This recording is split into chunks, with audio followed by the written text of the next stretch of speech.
Hello, everyone. Nice to see you all. Good morning, good afternoon, good evening, wherever you are. Welcome to session 7 of our course about the foremost theories of old. Today, we will be talking about Paṭācārā and about Somā. And I know that last time was a little bit theoretical. We talked about Bhikkhunī Vinaya. So today I just wanted to have a session that's very relaxing and also inspiring, hopefully, because next time again we are talking about the nuns who undertake ascetic practices. So we'll talk about ascetic practices, which will again be a little bit theoretical, and I hope that today will just be a relaxing and inspiring session for everyone. And a few people have told me that they have other appointments today, so I think we don't need to wait for others today, and we will just chant the Namo Tassa, and then I will show you what we are doing today. And if you want, please feel free to chant along. Namo Tassa Bhagavato Arahato Samma Sambuddhassa. Namo Tassa Bhagavato Arahato Samma Sambuddhassa. Namo Tassa Bhagavato Arahato Samma Sambuddhassa. Buddhang Dhammang Sanghang Namasami.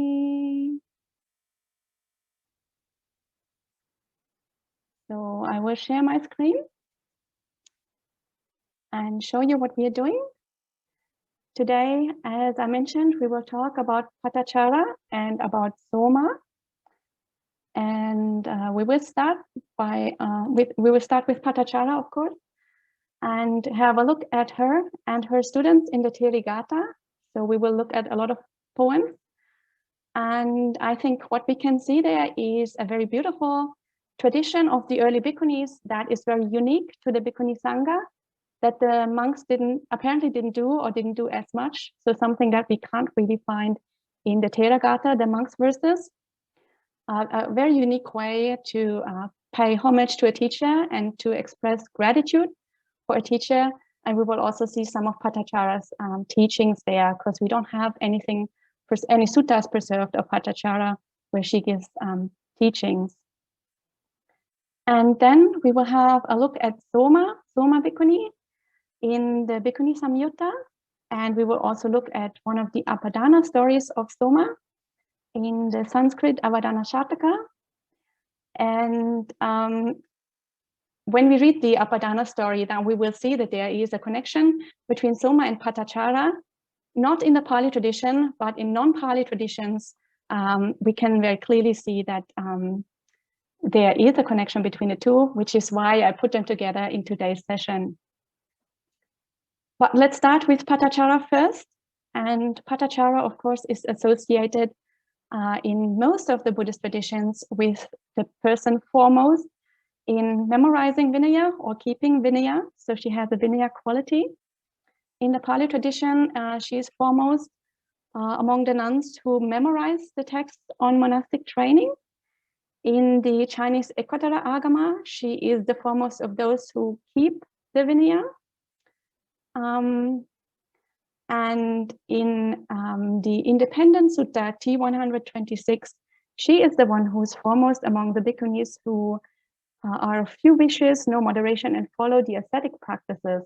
So this is not a Vinaya quality. This is usually the quality that is ascribed to Kisa Gotami. And in T126, Kisa Gotami is actually the one who is keeping Vinaya. So it seems that Paṭācārā and Kisa Gotami have swapped places in T126. And in our second session, when we already studied all those lists in very much detail, we saw that T126 has some very unusual features. It's a little bit late, and many things seem to deviate a little bit from the other more established traditions. So T126 seems to be a little bit less well preserved than other texts. And for that reason, I think Paṭācārā and Kisa Gotami have swapped places in that sutta. But generally, Paṭācārā is very closely associated with Vinaya practice. And that's very interesting because when we actually look at the Bhikkhuni Vinayas in all the schools, then we see that Paṭācārā actually doesn't appear there at all. She is not mentioned even one single time in any of the Bhikkhuni Vinayas. And for that reason, we are not studying Bhikkhuni Vinaya today, even though this is her foremost quality, because she does not appear in those texts. But instead, she does appear many, many times in the Therīgāthā. She seems to be the most popular nun there. There are lots and lots of students of hers who reference her teachings and who talk about her, the gratitude they have for her. So that is what we are going to look at today. And before we do that, I will just give a brief introduction to her life story. I think most people will be familiar with it because it's such a striking story. But briefly, just to recap, she came from a very wealthy family. She grew up well protected, but then she fell in love with one of the servants and they ran away together, and she lived in a very poor village together with that man. And then eventually she gave birth to a son on the road back to her family house. But because she gave birth on the road, she didn't continue going to her family. She returned back to the village. But when she was pregnant a second time, she again tried to reach her family. And again, she went into labor on the way. And her husband, who was with her, tried to build a shelter, but he got bitten by a snake and died. So she had to give birth alone. When she found that her husband was dead, she decided to continue on to her family in Savatthi, her parents and her siblings. And she had to cross a river that was flooding at that time because there had been a storm in the night when she gave birth. And so she couldn't carry both of her children across. She carried the baby first, left it on the other bank, and went back to get the other child. And then a bird of prey came and carried the baby away, and she started screaming to scare the bird away. But the other son thought that she was calling him, and he went into the river and he drowned. So she lost both her children at the same time and her husband. And then when she was on the way to Savatthi, somebody told her that also her parents and her siblings had all died in the storm in the previous night. So she lost her entire family at the same time, and she was overcome with grief, and she was mentally deranged and went pretty mad and was just wandering around in this very deranged state. And eventually she came to the Buddha, and the Buddha taught her, and she recovered and ordained and became an arahant. And because of that very unique life story, because of that extremely deep suffering and despair that she went through, she became an outstanding teacher, and she became somebody who was extremely compassionate towards other women who were suffering, especially towards other women who had lost family members, especially children. And because of that unique experience, that deep trauma that she went through, she had unique abilities as a teacher, and is therefore celebrated much more than any other nun in the Therīgāthā. And these are the poems that we are going to look at now. And I've put them in a spreadsheet because it's much easier to compare. So let me share that now. And here it is. I think you should be able to see that now. So we are going to look at 7 poems today that all reference Paṭācārā. And I've split that into 2 groups because they all reference Paṭācārā. I think they're all expressions of their gratitude and of their respect towards Paṭācārā, but the content of the suttas is somewhat different, and their way of paying respect is somewhat different. So I've split it into 2 groups, and here we have 4 poems first, and then the other 4 are down here. The other 3 together with Paṭācārā are down here. And I want to read Paṭācāra's poem first and then see how it goes. So Paṭācāra's poem is Therīgāthā 5.10. So it has 5 verses and it goes as follows. Plowing the fields, sowing seeds in the ground, supporting partners and children, young men acquire wealth. I am accomplished in ethics and do the teacher's bidding, being neither lazy nor restless. Why then do I not achieve quenching? Having washed my feet, I took note of the water, seeing the foot-washing water flowing from high ground to low. My mind became serene, like a fine thoroughbred steed. Then taking a lamp, I entered my dwelling, inspected the bed, and sat on my cot. Then grabbing the pin, I drew out the wick. The liberation of my heart was like the quenching of the lamp. So Paṭācārā begins her poem with this first stanza. That's a very, very unusual image. It's not quite clear, like it's not immediately clear how that relates to Buddhist practice, where she talks about the young men doing agricultural work and supporting their families by doing that. And we can see this is Bhante Sujato's translation here, because he says he is well known for making gender neutral translations. So he's saying partners and children, where other translators often say wives and children. So the giveaway that this is Bhante Sujato's translation. Anyway, the poem starts with this agricultural image that is somewhat unusual, but very striking, very recognizable, very memorable. And from there, she goes on to tell her own story. She doesn't tell her life story. She doesn't go into any detail about what happened to her family or anything that happened before her ordination as a bhikkhuni. But here it talks about how she is not yet enlightened. She's wondering why can't she get enlightened? And then she tells the story of her enlightenment. She sees the foot washing water flowing away, and that triggers an insight into impermanence and into the unreliability of life. And that then triggers her full awakening, her arahantship. So we see a few memorable phrases that are fairly unique to Paṭācāra's poem that are not that much found in other poems in the Therīgāthā. The first one is this agricultural image, and especially the young men who acquire wealth in that way.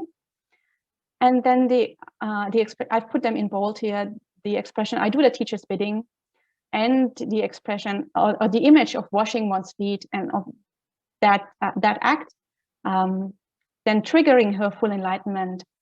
These are things that are fairly unique to Paṭācārā, especially the first one and the third one. Doing the teacher's bidding does occur elsewhere a little bit, but the other two are fairly unique to Paṭācārā.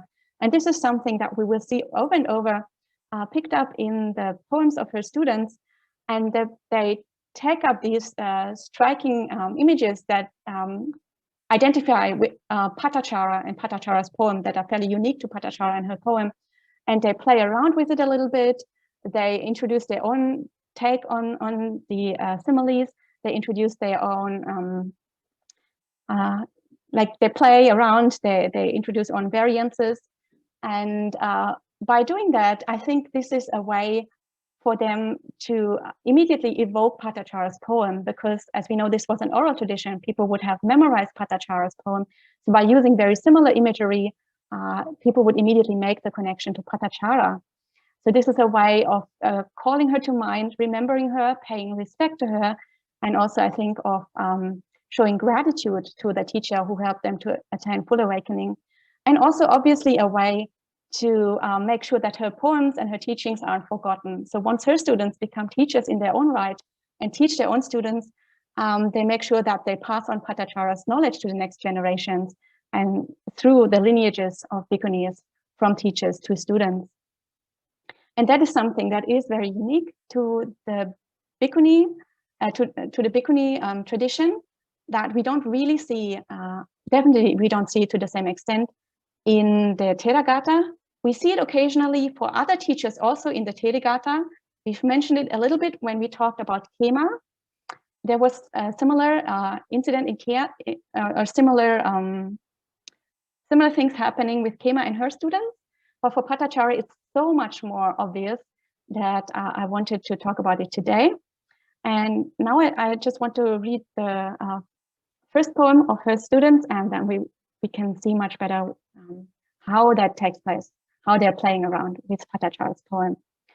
So Paṭācārā was a very accomplished teacher. She had many, many students, and here now we see a group of 30 students. And they say, taking a pestle, young men pound corn, supporting partners and children, young men acquire wealth. So we see it, there's a clear reference to Paṭācāra's verse, but they are playing around with it a little bit. They're using also agricultural imagery, but in a different way. Taking a pestle, young men pound corn is obviously not exactly the same as plowing the fields, but the same general image. So straight from the start, with the first stanza of their poem, they evoke Paṭācāra's poem and make that mental connection.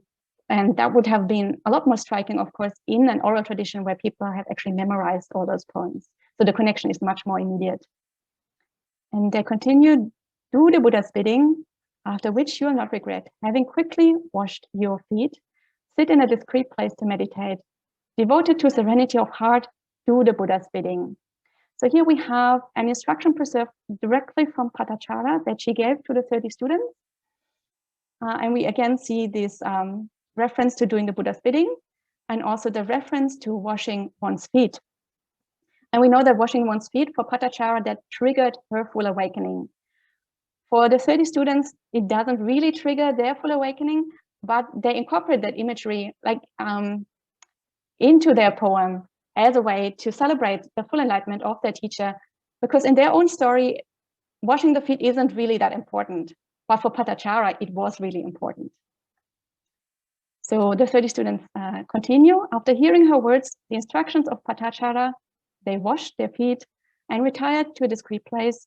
Devoted to serenity of heart, they did the Buddha's bidding. In the first watch of the night, they recollected their past lives. In the middle watch of the night, they purified their clairvoyance. In the last watch of the night, they shattered the mask of darkness. They rose and paid homage at her feet. We have done your bidding. We shall abide honoring you as the 30 gods honor Indra, undefeated in battle, masters of the 3 knowledges. We are free of defilements. So now here they make a clear connection with Paṭācārā. They mention her name. In the beginning, they only evoked her poems, so it was not an explicit connection, but here now they make the connection explicit, very open, that Paṭācārā is their teacher. And then they again mirror her poem by now telling their own story of enlightenment in the same way that Paṭācārā told her story of enlightenment. And then in the last stanza, they introduce an image of their own, and they say, we will abide honoring you as the 30 gods honor Indra. So again, they're giving a direct expression to the respect that they want to show to Paṭācārā and that they are showing with this poem. And the simile of the 30 gods on honoring Indra, that's of course a reference to the heaven of the 33 gods, of which Indra is the god king. And the 30 gods obviously are sort of people who pay respect to Indra, who are not quite on the same level as Indra. And so we have 30 students here paying respect to Paṭācārā, and the number 30, of course, is why they select this image of the 30 gods that honor Indra. So this is the poem of the 30 students. We see how they pick up Paṭācāra's images and play with them and use them to construct their own poems, while at the same time, of course, invoking Paṭācārā and her poem. So I think this is a clear sign of them wanting to pay respect with the poem that they construct here. And then we have a look at Uttara. Uttara is another student of Paṭācārā, and she obviously was familiar both with the poem of the 30 students and with Paṭācāra's own poem. And she's playing around with both. And her poem is in Therīgāthā 7, so it has 7 stanzas. And it goes as follows. Taking a pestle, young men pound corn. Supporting partners and children, young men acquire wealth. Work at the Buddha's bidding, after which you'll not regret. Having quickly washed your feet, sit in a discreet place to meditate. Establish the mind unified and serene. Examine conditions as other, as not self, not as self. After hearing her words, the instructions of Paṭācārā, I washed my feet and retired to a discreet place. In the first watch of the night, I recollected my past lives. In the middle watch of the night, I purified my clairvoyance. In the last watch of the night, I shattered the mass of darkness. I rose up, master of the three knowledges. Your bidding has been done. I shall abide honoring you as the 30 gods honor Sakka.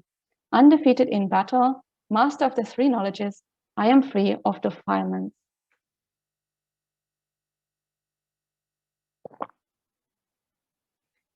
So here again, Uttara starts out with the same imagery. She's copying the 30 students. And then playing around a little bit with the wording. She doesn't say do the Buddha's bidding, she says work at the Buddha's bidding, but still, I mean, the reference is quite clear. Then we have an extra stanza where she preserves a little more of Paṭācāra's teaching.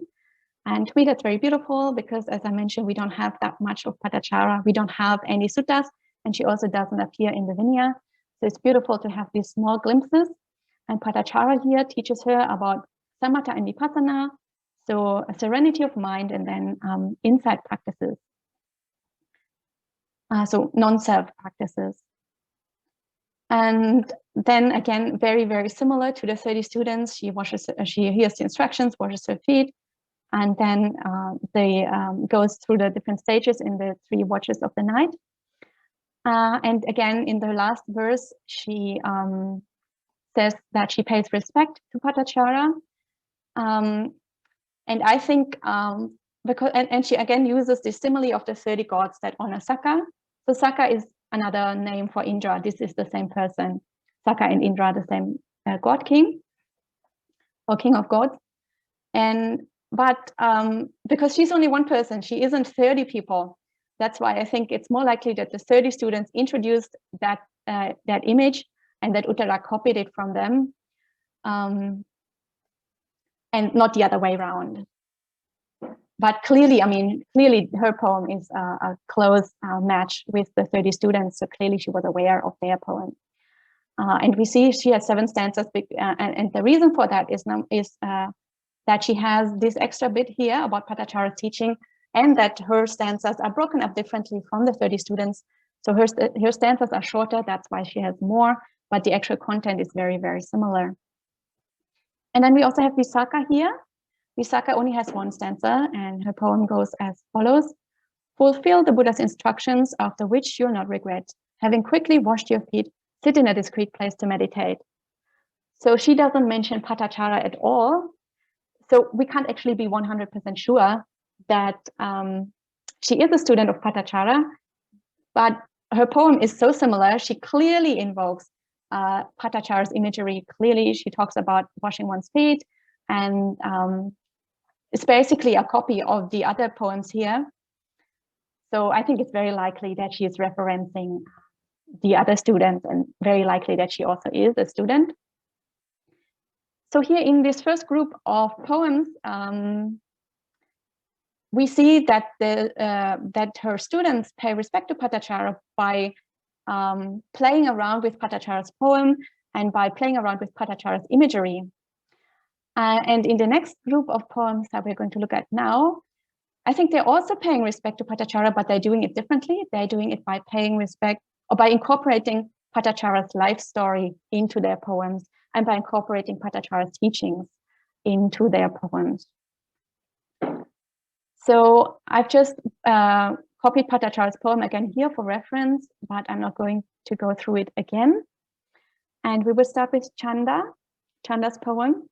And Chanda says, I used to be in a sorry state. As a childless widow, bereft of friends or relatives, I got neither food nor clothes. I took a bowl and a staff and went begging from family to family. For 7 years I wandered, burned by heat and cold. Then I saw a nun receiving food and drink. Approaching her, I said, send me forth to homelessness. Out of compassion for me, Paṭācārā gave me the going forth. Then, having advised me, she urged me on to the ultimate goal. After hearing her words, I did her bidding. The lady's advice was not in vain. Master of the three knowledges, I am free of defilements. So here Chanda tells us her own life story, and she's going through a very similar situation to Paṭācārā. She doesn't have children, either she lost her children or she never had children. We don't actually know that, but she's a widow. She lost her husband, and it seems she also lost her entire family. As she mentioned, she also was wandering around. She had no place to go. For 7 years, she was in a really very desperate situation. And then she saw Paṭācārā and saw that she received food, and that was her reason for going forth. So she didn't have a genuine spiritual vocation. She just wanted to get some food and maybe just wanted to have a place to stay. And out of compassion, Paṭācārā gives her the going forth anyway, even though, I mean, it must have been clear to her that Chanda doesn't have a proper spiritual vocation. She's not interested in doing spiritual practices. But still, Paṭācārā, out of compassion, because she relates to her life story and because she can deeply, profoundly understand what she's going through, she's giving her the going forth. And she's also because she can relate to her, she's also able to give teachings to Chanda so that Chanda eventually does make progress on the path and does become an arahant. So it's quite an amazing teaching ability on the part of Paṭācārā that she's able to teach Chanda, who is not actually in the beginning is not actually interested at all.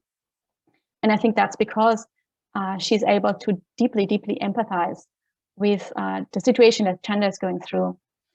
So she's able to be a very effective teacher in this instance. And again, the poem ends with the words, Master of the three knowledges, I am free of defilement, in the same way that the other students have ended their poems.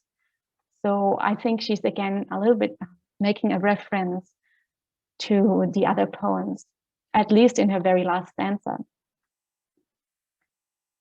And then Paṭācārā, there's another poem of 500 of her students. So Paṭācārā obviously was very popular, like she had a very large following. Like according to this testimony here, she had a following that was as large as Mahapajapati's with her 500 women. So clearly she was a very popular teacher. And here we have a much longer teaching from Paṭācārā, and that goes as follows. Paṭācārā says, he whose path you do not know, not whence he came, nor where he went. Though he came from who knows where, you mourn that being, crying, O my son. But one whose path you do know, whence they came or where they went, that one you do not lament. Such is the nature of living creatures. Unasked he came, he left without leave. He must have come from somewhere and stayed who knows how many days. He left from here by one road, he will go from there by another. Departing with the form of a human, he will go on transmigrating. As he came, so he went. Why cry over that? Oh, for you have plucked the dart from me, so hard to see, hidden in the heart. You have swept away the grief for my son, in which I once was mired. Today I've plucked the dart, I'm hungerless, extinguished. I go for refuge to that sage, the Buddha, to his teaching and to the sangha. So we have Paṭācārā teaching 4 stanzas about the loss of children, and then the 500 students understand her teaching and are able to attain arahantship. So again, we see Paṭācāra's life story, making her uniquely qualified to teach other women who also have lost children or have lost family members. And she's able to find the right words. She knows what will help those women and what will help them to emerge from the grief, and use that skillfully to attain insight into the round of samsara and to eventually attain arahantship. And finally, we have the poem of Kisa Gotami. Kisa Gotami's poem is in the Therīgāthā 10, so it has 10 stanzas. I've only put 3 here, the 3 that refer to Paṭācārā. And for Kisa Gotami, we don't really know if she was a student of Paṭācārā or just maybe a friend, or if she was just somebody who admired Paṭācārā. But what Kisa Gotami does in her poem is she incorporates life stories of other nuns, Paṭācārā, and probably another one. Probably the other one is a nun called Vaseti. But for Paṭācārā, the connection is much more obvious. And so she references their stories to illustrate the points of how much suffering women have to go through in samsara, and how that insight then triggers her full awakening. So in that way, Paṭācāra's story was very helpful to Kisa Gotami. And we know Kisa Gotami also lost a child. So for that reason, probably Paṭācārā was very inspiring to her. And maybe she was a teacher, or maybe she was just a nun that she admired. And so Kisa Gotami's poem goes as follows. I was on the road and nearing childbirth when I saw my husband dead. I gave birth there on the road before I'd reached my own home. My 2 children have died, and on the road my husband lies dead. Oh, woe is me. Mother, father, and brother, all burning up on the same fire. So that is clearly Paṭācāra's story, even though Paṭācāra's name is not mentioned.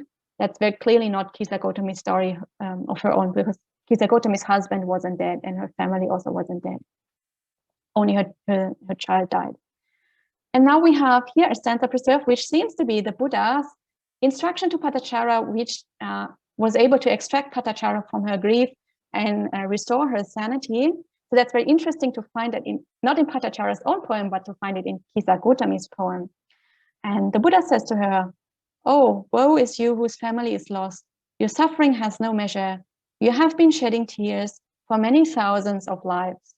So the Buddha shows her the bigger picture, and that the death of her son isn't unique, and that this is something that will continue on and on in samsara unless she extracts herself from that. So he's showing her a bigger picture and removing Paṭācārā from that state of grief that she is locked in. And probably his teaching was longer. Maybe this is a short version, or just maybe the beginning of a teaching here that is preserved in Kisa Gotami's verses. So here in the second group of students, I think what we're seeing here is how the life story of Paṭācārā was extremely helpful for her as a teacher, and how students celebrate this teaching ability with their poems. So I think all of these students use their poems as a way to express respect towards Paṭācārā and to express their gratitude and to preserve her teachings for later generations. And as I mentioned, this is something that is very unique to the bhikkhuni poems. And I think that is something that we should, make conscious, and we should actively rejoice in and celebrate, because we have so little that is left from the early bhikkhunīs, that, these small things that make them very unique are things that we should really welcome and really celebrate. So now I'm going back to my other document, and that is here. And before we move on to Somā, I will just very briefly show you a small extract from Paṭācāra's Apadāna. This is the story that connects Paṭācārā with Somā. And this is the story of how Paṭācārā was named the foremost nun in remembering Vinaya. And she says here, then I learned the whole discipline in the all-seeing one's presence. I recited it for him correctly in every detail. The victor, pleased by my virtue, then placed me in that foremost place. Paṭācārā is alone, foremost of those who follow discipline. So what seems to have happened is that the Buddha recited the Bhikkhuni Vinaya to her, and she memorized it and recited it back to him correctly in every detail. And the Buddha obviously was happy by her amazing ability for recall, and then put her in the place foremost of those who memorize discipline. So here in this text, it says follow discipline, but the Pali is actually Vinaya Dharinang. And Vinaya Dharinang means somebody who remembers the Vinaya. But I don't want, this is someone else's translation, so I didn't want to change the wording, and I thought I'd just mention it here. So this story is the one that connects Paṭācārā with Somā's story. And so now we are moving on to Somā, our second Theri for today. And Somā Theri is very interesting because Somā I mean, I'm assuming most people here will be familiar with Somā. Somā has a poem, has a sutta in the Bhikkhunīs Samyutta, and she's the one who is very, very outspoken about gender equality and who refutes the wrong view that there are that gender differences have any impact on the monastic life or the monastic path and the abilities of women. So nowadays, Somā is very popular, but it seems that throughout the ages, that wasn't very popular. So her sutta is well attested across the Pali and the Chinese traditions, but she's a little bit sidelined by later traditions. In the Pali, she's not even a foremost nun. She's not found in the list. In the other traditions, Chinese and Sanskrit traditions, she is a foremost nun, but her character isn't very well developed. And there's a lot of variances in her, in how she is conceptualized as a nun. So let's look at that a little bit now. And in the Ekattara Agama, she is the nun who is foremost of those who have compassion for living beings who have not yet reached the path. In T126, she is the one who is foremost among those who undertake what should be practiced and who easily attains the divine eye. And usually the nun who is the foremost in the divine eye is Sakula. So again, here there seems to be a little bit of a corruption or a confusion in T126. And in the Sanskrit Avadana Shataka, she is the foremost of those nuns who have heard much and among those who remember what they have heard. So we can see she has completely different qualities in all of these traditions. So again, her character isn't well defined, and people attach random things to her in the different traditions.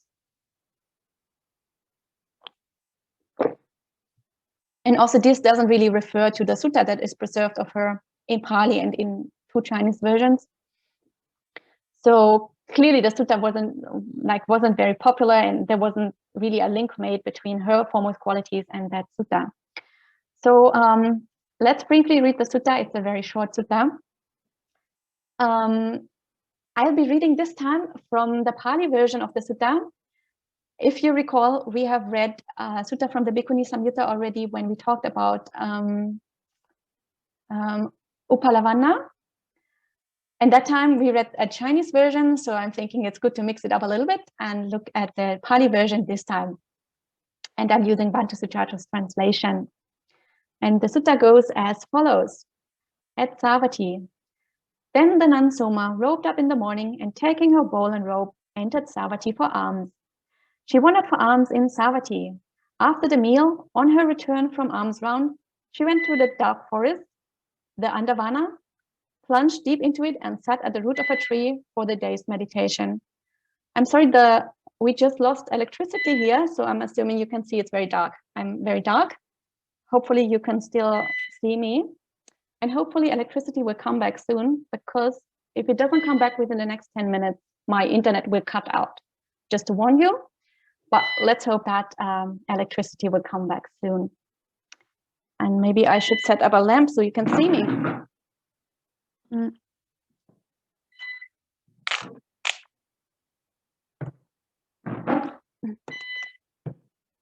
So hopefully that works. Anyway, let's continue with the sutta. Sorry about that.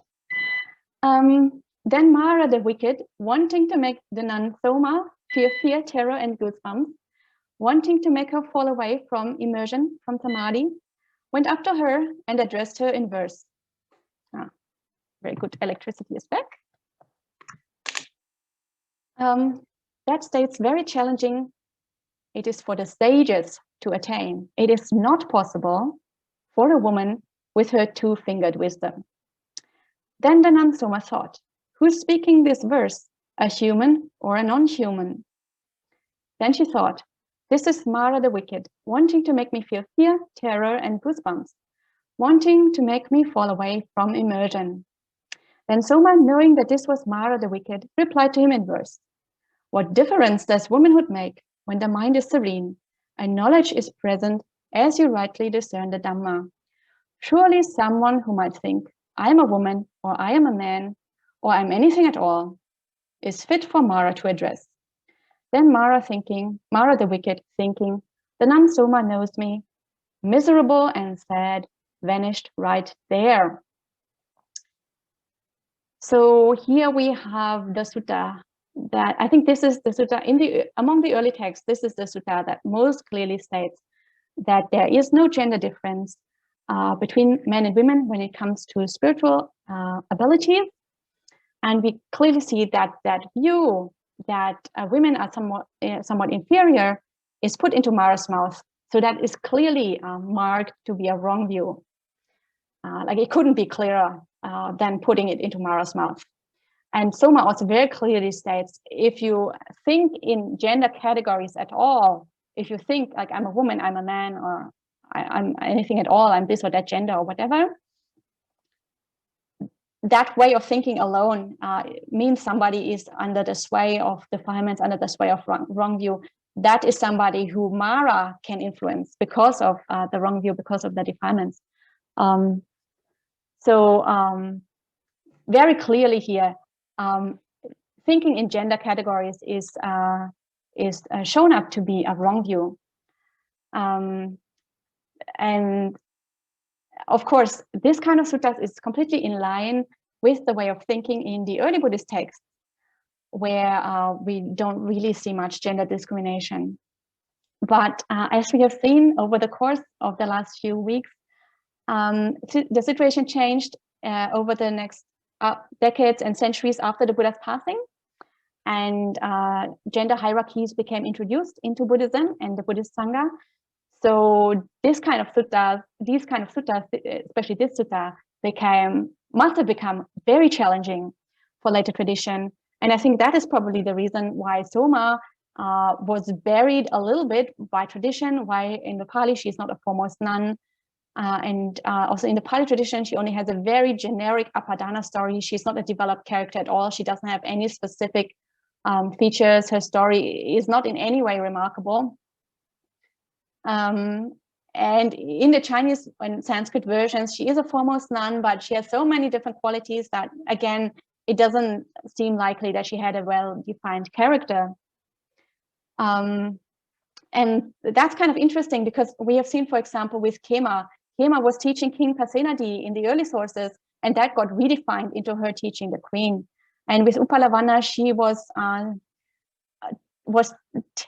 very self-confidently telling of her psychic powers, of her great attainments, and how no man could possibly do anything to her. And that was redefined in later tradition. And she became the one who was over and over, like sexually harassed, sexually assaulted, raped, and so on. So in all those cases, the later tradition engaged with their stories and swapped them around and sort of made them more palatable to the later way of thinking. But in Soma's case, I think her sutta is so challenging, it's really difficult to redefine this, and therefore she was just ignored and forgotten and buried as much as possible. So yeah, in Soma's case, there was no redefinition of that at all. She was just forgotten. So the last thing I want to look at with you today is the Avadana story that she has in Sanskrit. There is a translation, it's a very old translation, more than 100 years old. We have seen that already when we read Khema's story there in that Apadana, and the translation is into French, like last time when we read Khema's story. So I'm going to show you the French and going to sort of summarize the story in English. So let's look at that. So you should be able to see that now. This is Soma's Apadana story, number 74. And the Apadana, the story begins with the Buddha being in Savatthi in Jeta's Grove in Anapatinika's park. And in Savatthi, there was a rich Brahmin, and he was very knowledgeable. He had mastered the 3 Vedas and all the accompanying material, and he taught 500 young Brahmins. And he got married. He had a daughter. The daughter was very beautiful and complete in all her faculties and all her body parts. And they celebrated her arrival, and they called her Somā, named her Somā, after the moon. And in due course, Somā grew up. And when she was grown, she was very knowledgeable. She was very decisive. She was careful. She was active, and she was extreme. She had very good memory, and she could remember everything that she heard. So when her father taught the mantras to his 500 students, she had to hear them only one time, and she could already remember them. And when she heard the shastras, she could give explanations from beginning to the end. So she was extremely knowledgeable. And her reputation, her glory, her reputation spread throughout Savatthi, around in Savatthi. And every day, non-Buddhist spiritual people came to her to debate with her about these points, about certain points. And then when the Buddha had attained full awakening, he came to Savatthi, and all these spiritual people then turned towards him and all went to him. And when they no longer came to Somā, then Somā asked her servants, why aren't they coming anymore? And the servants told her that the omniscient Buddha has now arrived and they're all going there. And when she heard the word Buddha, she had goosebumps all over her body. So she had obviously some past life karma, and she had a very strong joyful reaction, and she went to the Buddha straight away and paid respect. And the Buddha read her mind and saw her character and gave her teaching in such a way that she became a stream enterer. She ordained, she became an arahant. And then one day the Buddha told the bhikkhus that they should recite Patimokkha, so the monastic code, every half month. And then Mahapajapati said to the Buddha, please teach us the Patimokkha. And the Buddha said, Buddhas cannot teach the Patimokkha unless there's somebody in the assembly who can remember it the first time that they hear it, so that the Buddha doesn't have to repeat it over and over.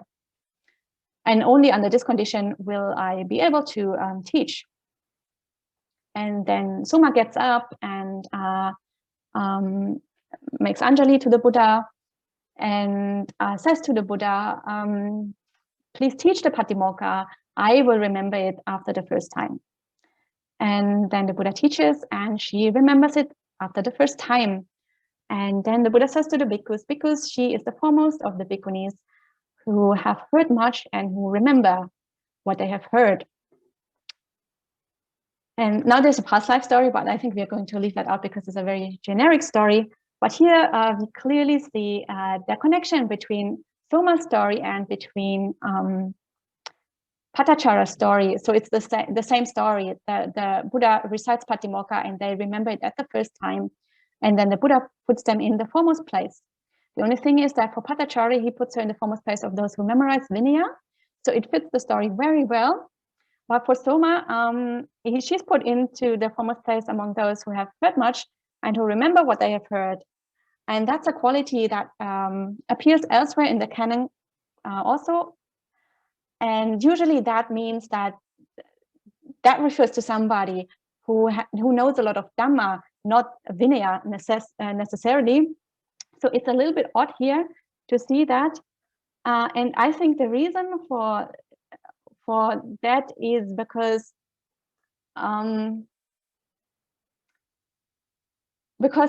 Paṭācārā's character is very well defined, and she has a very unique story, and she's associated with Vinaya in all the various traditions. So we've seen that in the Chinese text, and we've seen it in the Pali text. So we can't actually assign that quality to Somā.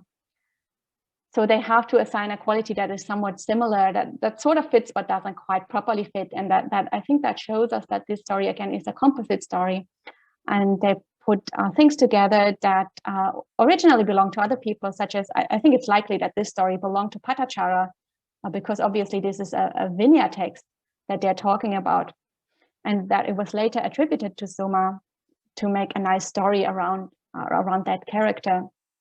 And that's something that happens very frequently in early texts, both for the bhikkhus and for the bhikkhunīs, that there are stories that are floating around and they're very popular, and somebody does something that's amazing and that people admire, and then that story gets reduplicated and gets attached to several different people.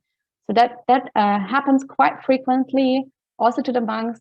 And we will see that again, I think, in 2 weeks when we talk about Bhadakunda Lakesa, and her story also gets attached to various other people, because her story also is very unique and became very popular. So this is all I have prepared for today. And to recap what we did today, we first had a look at different poems, and we saw a tradition that is unique to bhikkhunīs, and that I want to make known more, and that I think we should celebrate more, which is the way of paying respect to a respected teacher through poetry, through making poems, and through preserving their teachings in the form of poems. And then we compared Paṭācāra's story with Somā. Somā, of course, is very famous nowadays for being so outspoken about gender equality. But it seems that in certain points of Buddhist history, she wasn't very popular, and she doesn't have a properly defined character, a well-defined character in the period of time when the apadānas were created. So she's a little bit sidelined by tradition for being so outspoken about gender equality. And with that, I think I'm going to finish for today. And if you have any questions or comments, then now is a good time to ask.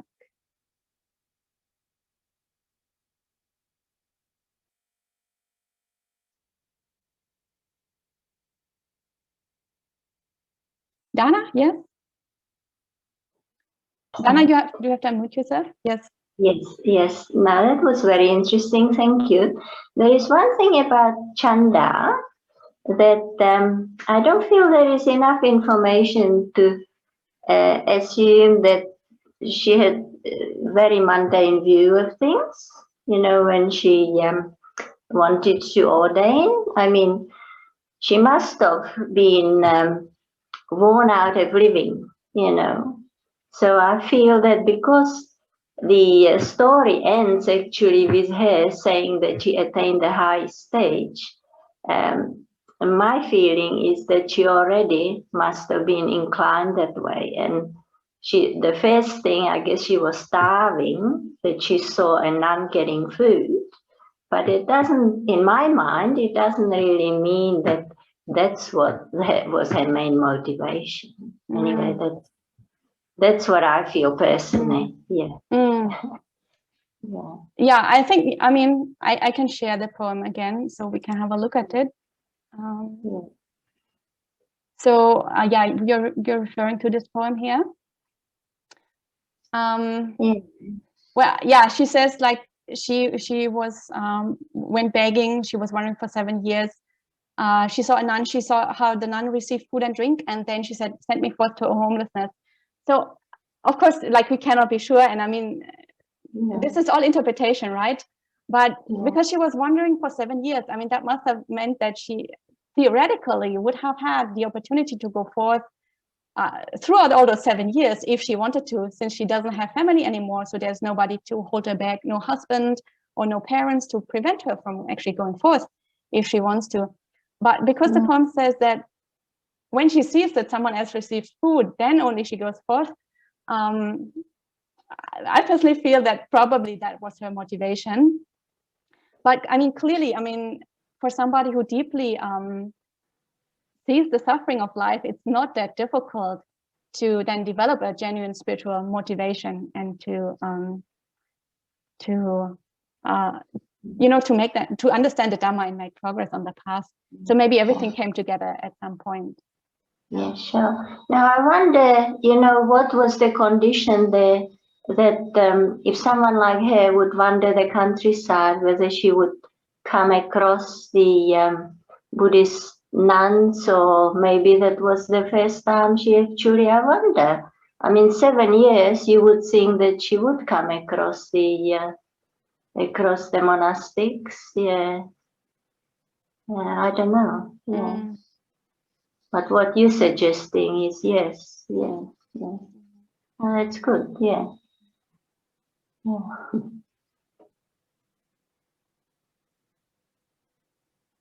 Tracy? Thanks for this. I really liked it a lot. I had a question. When they say in the poems, when they say that they've mastered the 3 knowledges, what are they specifically referring to? So in Pali, this is called the Tevijja. So these are 3 standard knowledges, and the first one is called the recollection of past lives. So they are able to remember all the past lives throughout, like many past lives. The stock phrase says that they remember throughout many eons of universes expanding and collapsing and so on. So not only 1 or 2, but really a lot of past lives with all their details. So they understand about the enormity of samsara and the futile nature of continuing in this round of rebirth. And the second one is the divine eye, so the ability to see beings passing away and reappearing. So how beings get reborn according to karma. And the third one is the attainment of arahantship. So they see the destruction of the taints and then realize the full enlightenment.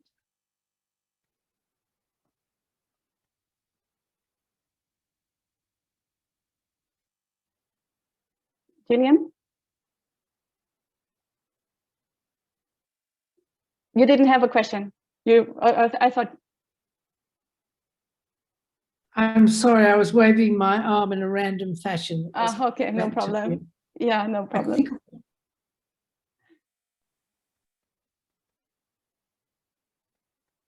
Yeah.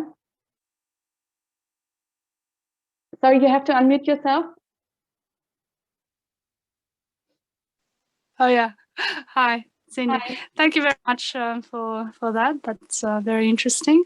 I just wanted to ask. So Paṭācāra's life story was like the details of some of that. Where was that mainly from?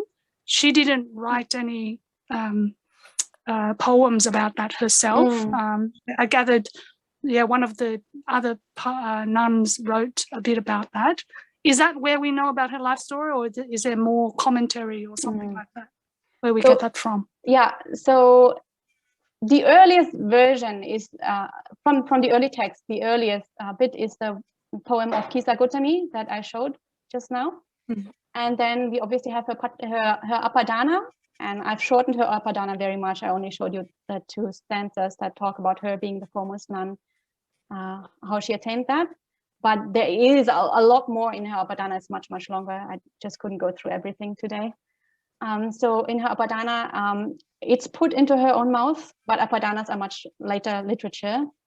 So clearly there was a memory that goes back to at the time when Kisa Gautami made her poem. So I think that story is actually accurate because we have an early testimony from Kisa Gautami that tells the story in brief, and then her apadāna tells it in more detail. And then in the Dhammapada commentary, there's also a very extensive form of her story that also goes into a lot of detail. So over time, the story got a little bit more elaborate, but I think the main details are already mentioned in Kisa Gautami's poem. So it's probably fairly accurate, I think. Yeah. Thank you.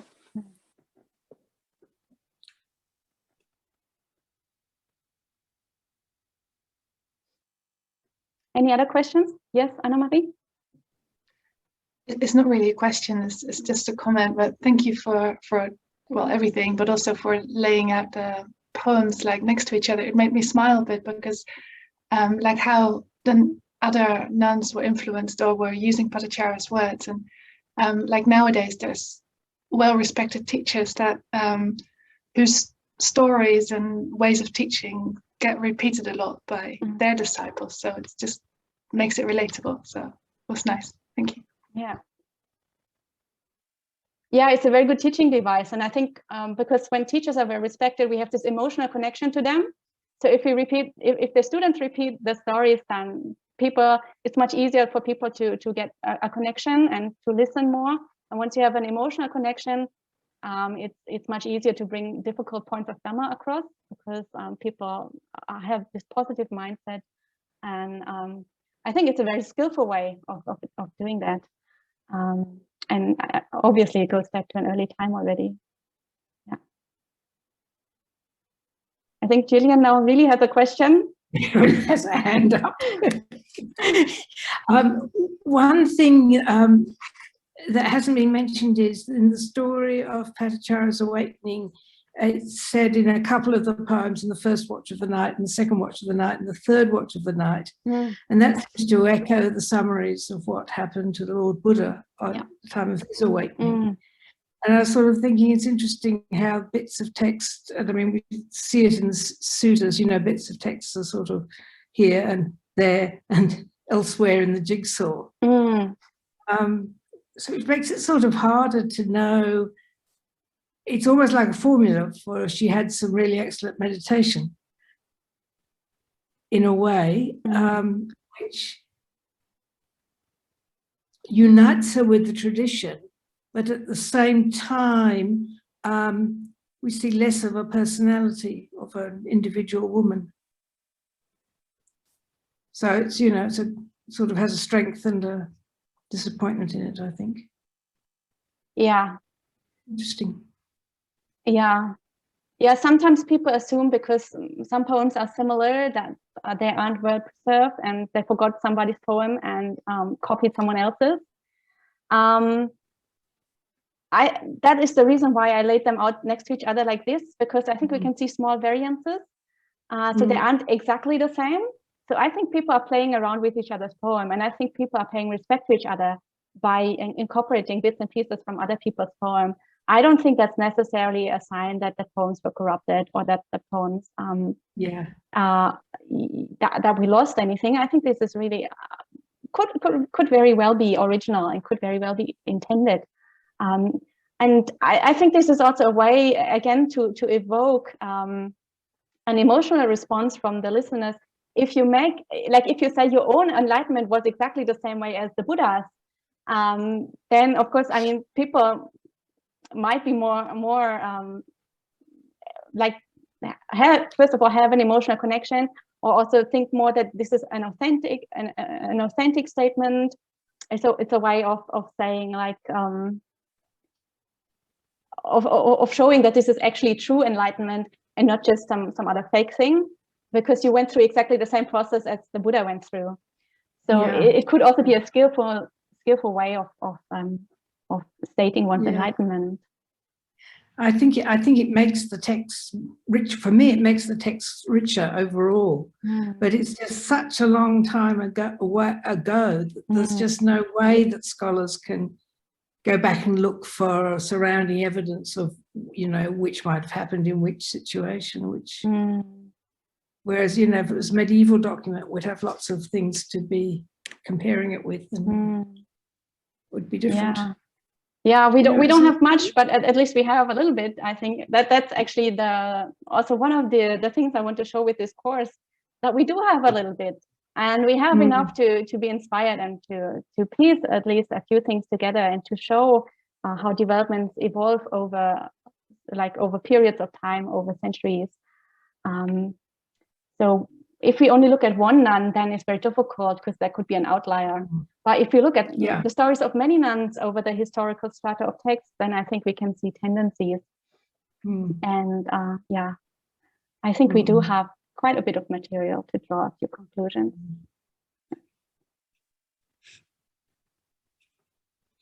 That text, of which there is only the French translation, what is it again, please? It's called the Avadana Shataka. Could you put that in the chat? Yes. So that's a Sanskrit original. Right.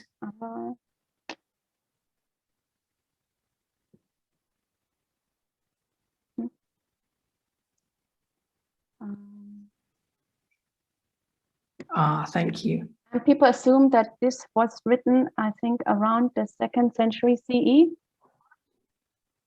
and it probably belongs to the Mula Savastivada tradition. Yeah, and Avadana Sataka, like Sataka means 100, so it's a collection of 100 apadāna stories, and 10 of those stories are the stories of nuns. And Avadana is the Sanskrit word for Pali apadāna. And in 4 of the 10 stories of the nuns, then there is a nun that is a foremost nun, foremost in a certain quality. So, yeah. And do you have? Sorry, go ahead. Do you have the address? Do you have the address for the PDF of the translation? Hand or a name that would help me find it easily. It's really, really difficult to find. Even when I knew that it existed, it took me so long to find it. It's better that I send it to you by email, because it's okay. Thank you very much. Thanks a lot. So the translator is him. Oh, that's right. Yes. Yeah, but still, it's going to be very difficult to find. But I will email it to you if you're interested. Thank you. Yeah.